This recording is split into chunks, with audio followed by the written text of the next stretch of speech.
Draymond, this is Cooper Moorhead with the Miami Heat. I know it's not a one-to-one comparison with you and Bam, but there are some overlapping parts of your skill sets.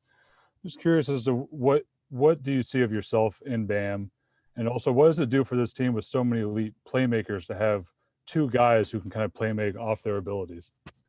I see a lot of similarities. Obviously, the way he reads the floor, the way he see the game is incredible. Extremely good passer, and use other guys, to his advantage. And that's been a big thing with him with the Miami Heat. He was actually teaching me the other day, how to be more effective with the fake dribble handoff, and was giving me a couple tips on that, which was incredible. But a guy, I've watched Bam since Kentucky, and obviously through his, I think 4 years with the Heat, and his growth has been amazing. And to share the floor with him, and he's a lot more athletic than I am, than I could ever imagine being. But I definitely see some similarities there, and it's great to learn from each other. Obviously, I'm quite got a few years on him, but he's a very good player in this league, and it's great to have him on this team, and to be teammates, and a guy that I can learn from as he can learn from me. It's great. Thank you. Raymond, you're up, and then Joe Biden. Hey, Draymond. After everything you guys went through this season with the protocols, guys in and out of lineups, did you allow yourself to hope that it was behind you and you could get through a month here, free and clean, or did you worry that this stuff still was going to pop up? You always hope that you can get through free and clean, but the reality is that's just not the way it goes. It's possible, but it's just no sure thing. And obviously it sucks. 17 months later, that we're still dealing with the same issues, 17, 18 months later. And, obviously all hoping that there was an end in sight, and it kind of doesn't seem like there is. Still costing people opportunities of a lifetime. So, sucks. We all came in hoping that we wouldn't be affected by it. And, it's just not the way it's going. Thank you. Hey, Draymond. It's funny. We started this whole training camp asking you guys about building camaraderie and hanging out and maybe even recruiting guys for the next super team. And now we're wondering who's hanging out with who and who's going to end up in protocol. How are you guys balancing that? Are you able to spend time together away from the court, and do you still have to now be on guard that the virus isn't spreading from this guy to the next guy? Well, you always have to be on guard. You can't just ignore it. But on the flip side, I also think we're in a space right now where everybody's kind of trying to get those last few days in with their family before we head over. And you're gone for 3 weeks away from your family, so you're finding that balance. And I think the reality is, we'll spend much more time in Tokyo together than here, just because everyone's families came into town, which was an incredible thing by USAB to allow, and open up the testing and all those different things to family. So I as this go on, we'll continue to spend more and more time together, and that's important. Because we all come from different teams, different backgrounds, and it's important to build that camaraderie. Obviously, you may want to do it with a mask on. You may, you try to take all the precautions that you can, but at the end of the day, you're still trying to build a basketball team, and we all understand what that means. We all understand how that's done, and we still have to do that. Hey, and I had another one, if it's okay. Coach has been talking a lot about this, and it's been a theme of camp about getting you guys back in shape. And can you explain for us, and this is not meant as a criticism at all, but can you explain for us why maybe this camp more than previous Olympic camps, so much emphasis is being placed on getting you guys back into playing shape?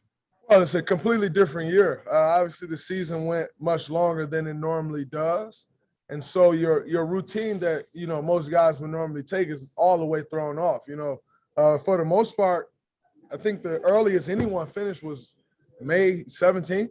Mm-hmm. And so you try to get that time off, spend time with your family, go on a vacation, and let your body recover after an extremely demanding year, especially for teams that were in the bubble. To come back 2 months later and then go through a condensed season where we play 10 less games in about 2 less months. It was just a completely different year. And so I don't think everyone's ramp up was what it normally is. In saying that, I think we are starting to turn the corner conditioning wise. And, ultimately the goal is to be in shape July 25th. Thank you.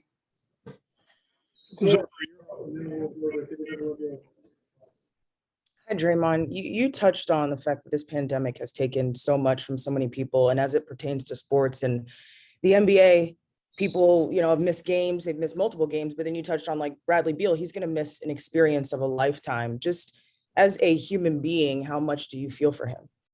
Definitely feel for him. It sucks, committing to Olympics, as great as of a thing it is, it is a huge commitment. You give up essentially half of your summer. And, that's with already a strenuous schedule where you miss, for most guys on this team that have kids. And, if you don't have kids, you still have family. You already miss a lot of time with family due to the work schedule. And then to essentially give up 5 weeks of that in the summer, it's tough. But, the experience, the opportunity to represent your country is one that, we all dream about growing up. And so to see that opportunity taken away, you can only sympathize with Brad and hope that, in understanding what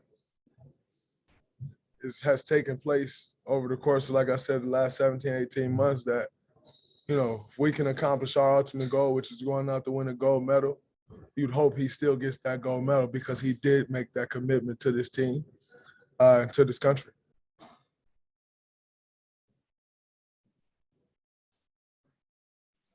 Thank you, David. You're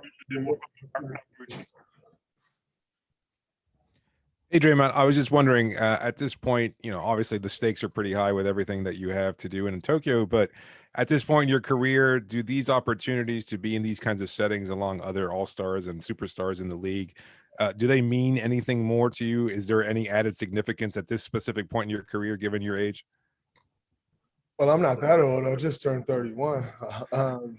But it does, especially, just anytime you get to share the floor with multiple All-Stars, multiple All-NBA players, champions, young up-and-coming talent, the future of this league. It's incredible. You make each other better. And, that's always important. You get to know guys, you build relationships that grow even further than the Olympics and basketball. It's an incredible thing. I think for me, being in a position where everybody kind of wrote me off and thought I was washed up last year, to be here is great. It's been a theme, the story of my career, just proving people wrong. So to get back to this place and, still be able to compete at this level, it is special. sorry, Mark. Did you get a question? No problem. Draymond, quick Warriors question. You guys obviously have 7 and 14 in the draft. I know you'll be in Tokyo during the draft, during free agency, but I know you do talk obviously a bunch to Joe and Bob. Have you looked much at the draft prospects? Do you like potential guys there that you think could help right away? And what do you just generally think about your guys' positioning going into the summer with assets to go young or also maybe try to make a trade? I think we're in a great spot. And, like you said, there are a few different ways we can go. Ultimately, that's not my decision, but I do try to help in those decisions. And, I will continue to do that. I think the draft is maybe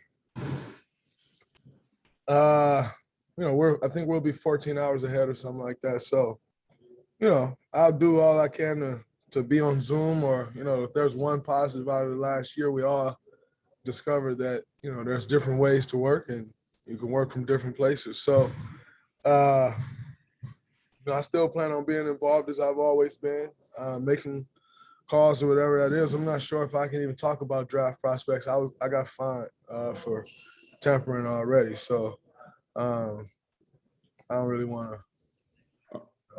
Without naming anyone, are there guys you like and think could help right away? I think there are guys in the draft that are good, that you like. You never know if a guy ultimately can help until they're out there. But in saying that, there's definitely some talent, some really good talent in this draft. And, there's also some good talent in this league. So we'll see what happens. Thank you. Finish up with Steve Drumright. Draymond, is there any other protocols that you guys have to adhere to after Bradley has been ruled out of the Olympics? Are you guys under more restrictions? No, the same restrictions we've been under for the most part. Just taking all the precautions that we can, wearing your mask, doing all the things that, we've been doing the entire time. Like I said, obviously that's an extremely unfortunate situation. But we can all just only continue to take the precautions that we've been taking and hope for the best.